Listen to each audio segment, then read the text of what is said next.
shacabweynaha ku dhaqan degmada Sheekh ayaa saaka isugu soo baxay banaanbax ballaaran kaas oo lagu taageerayo heshiiskii dhawaan lagu shaaciyay magaalada Addis Ababa ee caasimadda dalkaasi Itoobiya kaasi ay wada galeen Somaliland iyo sidoo kale dawladdaasi Itoobiya waxaana shacabkaasi soo baxaasi kala qayb galay mas'uuliyiinta degmada Sheekh iyo sidoo kale maamulka gobolkaasi Saaxil waxaana ugu horreyntii halkaasi ka hadlay mas'uuliyiinta degmada Sheekh iyo sidoo kale mas'uuliyiinta gobolka Saaxil iyo sidoo kale qaybaha kala duwan ee bulshada madax dhaqameed iyo sidoo kale saraakiil ciidan iyagoona bogaadiyay heshiiskaasi Cabdiraxmaan Axmed Cali waa Somaliland aydin mayga taariikhdan aydin may ee Somaliland lagu dhawaaqay madaxweynaheedii goobjooga ayuu ahaa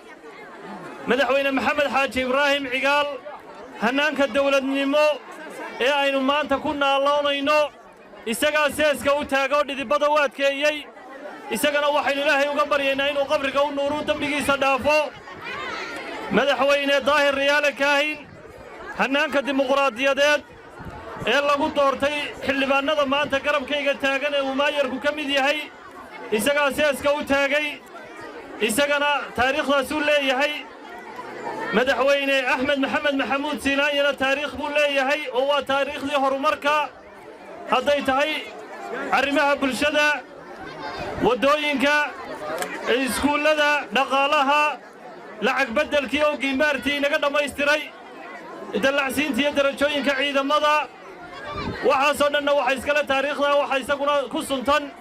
madaxweyne axmed maxamed maxamuud siinaanyo madaxweyne muuse biixi cabdi maanta isaguna wuxuu ku suntan yahay inuu sabab u noqdo inuu keeno aqoonsigii iyo ictiraafkii jamhuuriyadda Somaliland ruuxantii waxaan aad iyo aad ugu mahadnaqayaa dadweynaha reer Sheekh oo aan kala harin inay dareenkooda muujiyaan inay rabitaankooda muujiyaan inay madaxweynahooda barbar taagan yihiin runtii waa dareen idinku jira reer Sheekhow anuu afkiina ku hadlaya waa waxaad muujiseen rabitaankiina iyo kalsoonidiina iyo niyad wanaaggiina aad u haysaan ciiddeenna iyo calankeenna iyo cuudkeenna ciiddeenna yaa leh innagaa leh calankeenna yaa leh innagaa leh nimaan calankeenna iyo ciiddeenna xukumin ayaa odhanaya waan u taliyaa nooma taliyo innaga waxaa noo taliya xukuumaddaynu doorannay waxay noo taliya golahaynu doorannay waxayna aqoonsanaa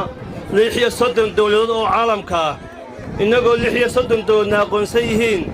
ayaynu ku biirnay oo ay naga ahayd Soomaali jacayl iyo Soomaali mataqaanaayay in la doono shantii Soomaaliyeed ayaan u horseednay inay isku biiraan labadii jamhuuriyadood ee markaa midoobay muqdisho waxaan leenahay annagu waanu tashanay laba waddan baynu ahayn xornimadeedii waanagii la soo noqonnay dalkayaga badahayaga cirka iyo dhulkaba annagaa u talina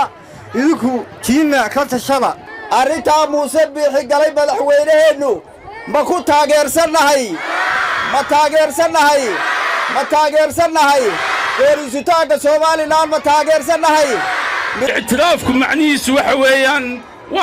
waa horumarkii jamhuuriyadda Somaliland oo aynu maanta gaadhnay waxaynu leenahay waanu garab taagnay madaxweynaha Cabdiraxmaan Amar telefishinka Universal Bro